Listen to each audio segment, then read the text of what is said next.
احمدہ وصلی علی رسولہ الکریم اما بعد فاعوذ باللہ من الشیطان الرجیم بسم اللہ الرحمن الرحیم ان فی خلق السماوات والارض واختلاف اللیل والنہار والفلک التی تجری فی البحر بما ينفع الناس وما انزل اللہ من السماء من ماء فاحیا به الارض بعد موتها وبث فیہا من کل دابہ وتصریف الرياح والسحاب المسخر بين السماء والأرض لآيات لقوم يعقلون صدق الله مولانا العظيم وبلغنا رسوله النبي الكريم الامین۔ اللہ رب العالمین کی وحدانیت پر یہ کمال آیت مبارکہ ہے۔ اللہ رب العالمین اس میں ارشاد فرماتے ہیں کہ ان فی خلق السماوات والارض واختلاف اللیل والنہار، کہ بے شک آسمانوں اور زمین کی پیدائش اور رات اور دن کا بدلتے آنا، اور کشتی میں جو دریا میں لوگوں کے فائدے لے کر چلتی ہے، اور اس پانی میں جو اللہ نے آسمان سے اتارا پھر اس کے ساتھ مردہ زمین کو زندگی بخشی، اور زمین میں ہر قسم کے جانور پھیلائے، اور ہواؤں کی گردش، اور وہ بادل جو آسمان اور زمین کے درمیان حکم کے پابند ہیں، ان سب چیزوں میں یقیناً عقل مندوں کے لیے نشانیاں ہیں۔ سبحان اللہ۔ اس آیت مبارکہ کی تفسیر دیکھتے ہیں، کیا کمال اللہ رب العالمین نے ہر چیز کو پیدا فرمایا۔ ان فی خلق السماوات والارض، بے شک آسمانوں اور زمین کی پیدائش میں نشانیاں ہیں۔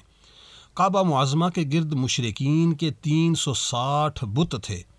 جنہیں وہ معبود مانتے تھے۔ انہیں یہ سن کر بڑی حیرت ہوئی کہ معبود صرف ایک ہے، اس کے سوا کوئی معبود نہیں۔ اس لیے انہوں نے حضور نبی علیہ الصلوۃ والسلام سے ایسی آیت طلب کی کہ جس سے اللہ رب العالمین کی وحدانیت ثابت ہو۔ اس پر یہ آیت مبارکہ نازل ہوئی۔ مدارک، اور انہیں یہ بتا دیا گیا کہ آسمان اور زمین کی تخلیق، آسمان کی بلندی، اس میں چمکتے ہوئے ستارے، اس کا بغیر ستونوں کے قائم ہونا، سورج، چاند، ستاروں کے ذریعے اس کی زینت کرنا، سب اللہ رب العالمین کی قدرت کی نشانیاں ہیں۔ یوں ہی زمین اور اس کی وسعت، اس میں موجود پہاڑ، معدنیات، جواہرات، اس میں رواں سمندر، دریا، چشمے، اس سے اگنے والے درخت، سبزہ، پھل، پھول، نباتات، شب و روز کا آنا جانا، دن رات کا بدلنا، دن کے بعد رات، رات کے بعد دن کا آنا، دن رات کا چھوٹا بڑا ہونا، یعنی کبھی دن چھوٹا، کبھی رات چھوٹی، کبھی دن بڑا، کبھی رات بڑی، سمندر میں بھاری بوجھ کے باوجود کشتیوں کا تیرنا، لوگوں کا اس میں سوار ہونا، سمندری عجائبات، ہواؤں کا چلنا، سمندر کے ذریعے مشارق اور مغارب میں تجارت کرنا، سمندر سے بخارات کا اٹھنا، بارش کی صورت میں برسنا، بارش سے خشک اور مردہ زمین کا سرسبز و شاداب ہو جانا، اس پانی اور اس کے ثمرات سے زندگی میں باغ و بہار کا آ جانا، زمین میں کروڑوں قسم کے حیوانات کا ہونا، ہواؤں کی گردش، اس کے خواص اور عجائبات، یہ تمام چیزیں اللہ رب العالمین کی علم اور حکمت اور اس کی قدرت اور وحدانیت پر عظیم دلیلیں ہیں۔ یہ سارا تو ایک قسم کا اجمالی بیان ہے، لیکن اگر اس آیت مبارکہ میں دیکھیں اور غور کریں تو ان کی ہر چیز کے اندر جداگانہ غور فکر کرنے سے اللہ رب العالمین کی قدرت کے ایسے حیرت انگیز کرشمے ہمیں نظر آتے ہیں کہ عقل انسانی دھنگ رہ جاتی ہے۔ کائنات میں انتہائی کثرت سے پائی جانے والی ہوا، یہ جو ہوا ہے، صرف اسی پر ہم غور کر لیں تو اس میں نہ جانے کتنی گیسیں، کتنی تاثیرات اور ضروریات انسانی کی کتنی بنیادی چیزیں موجود ہیں۔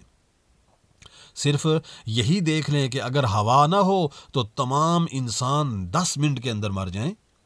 زمین کے اوپر اور ہوا میں پائے جانے والے جانوروں کی حیات ختم ہو جائے۔ یہ تو قدرت الہی کی ایک قسم کی صرف ایک تاثیر ہے، جبکہ قدرت الہی کی اربوں کھربوں سے زائد قسموں میں سے ایک چیز میں کروڑوں عجائبات ہیں۔ کسی زمانے میں آنکھ کو صرف دیکھنے کا ایک آلہ سمجھا جاتا تھا، اور علمی ترقی کے ساتھ ساتھ آنکھ کے ایسے ظاہری، باطنی، جسمانی اور روحانی عجائبات سامنے آ رہے ہیں۔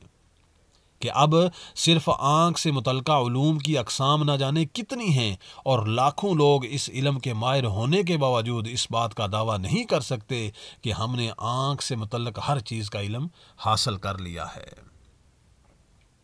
اسی طرح ہم کہتے ہیں کہ سائنسی علوم بھی اللہ رب العالمین کی معرفت کا ذریعہ بنتے ہیں۔ اسی آیت مبارکہ اور اس کی تفسیر کو دیکھ لیں، اس سے یہ معلوم ہوا کہ سائنسی علوم بھی معرفت الہیہ کا ذریعہ بنتے ہیں۔ جتنا سائنسی علوم زیادہ ہوگا، اتنی ہی اللہ رب العالمین کی عظمت اور قدرت کی پہچان زیادہ ہوگی۔ لہٰذا اگر کوئی دین اسلام کی خدمت اور اللہ تعالیٰ کی معرفت کی نیت اللہ رب العالمین کی رضا، اللہ رب العالمین اور دین اسلام کی معرفت حاصل کرنا ہو، اس نیت سے اگر سائنسی علوم سیکھتا ہے تو یہ بھی ایک عظیم عبادت ہوگی۔ اللہ رب العالمین نے جو کائنات میں غور و فکر کا حکم دیا، اس حکم کی تکمیل بھی، اس حکم کی تعمیل بھی یہ قرار پائے گا۔ اللہ رب العالمین کی بارگاہ میں دعا ہے اللہ تعالی ہمیں قرآن مجید، فرقان حمید اور حدیث مبارکہ کے اندر جو جو احکامات ہیں، جیسا کہ فرمایا گیا کہ تتفکرون، غور و فکر کرو، تو کتاب قرآن پاک جو ہے یہ صرف اندر لپیٹ کر کپڑوں کے اندر رکھنے کے لیے نہیں آئی ہے، یہ ہمارے سرانوں کے پاس بہترین جگہ پر، ادب کی جگہ پر ہونی چاہیے۔ جب ہم بیٹھیں، جب ہم لیٹیں تو اس کے پہلے ضرور اس کا 1 2 3 آیات مبارکہ کا ترجمہ اور اس کی تفسیر دیکھ لیں۔ یہ ہمارے عمل کے لیے آئی ہے۔ اگر ہم عمل کریں گے تو اس کتاب یعنی قرآن مجید اور حدیث مبارکہ کے اوپر عمل کریں گے، اس کو پڑھیں گے، سیکھیں گے، آگے اپنے بچوں کو، اپنی اولادوں کو، اپنے جاننے والوں کو سکھائیں گے، تب جا کر اس کے آنے کا اصل مقصد پورا ہوگا۔ عبادت کے لیے یا صرف ثواب کی نیت سے پڑھنا یہ بھی کمال از کمال ہے، لیکن یہ کتاب ہمیں عمل کی دعوت دیتی ہے۔ اللہ رب العالمین نے انسان کے لیے اس کتاب کو صرف اسی لیے بنایا ہے، اسی لیے بھیجا ہے کہ یہ اس پر عمل کرے، پھر اللہ رب العالمین دیکھیں گے کہ کون اس دنیا کے اندر اچھے اعمال کرتا ہے اور کون برے اعمال کرتا ہے۔ اچھے عمل اللہ رب العالمین کی طرف سے، اور اللہ رب العالمین ہمارے تمام اچھے عملوں کو اپنی بارگاہ میں مقبول فرمائے، اور ہمیں قرآن پاک اور حدیث مبارکہ پڑھنے اور اس پر عمل کی توفیق عطا فرمائے۔ وآخر دعوانا ان الحمد للہ رب العالمین۔ سبحان ربک رب العزت عما یصفون وسلام علی المرسلین والحمد للہ رب العالمین۔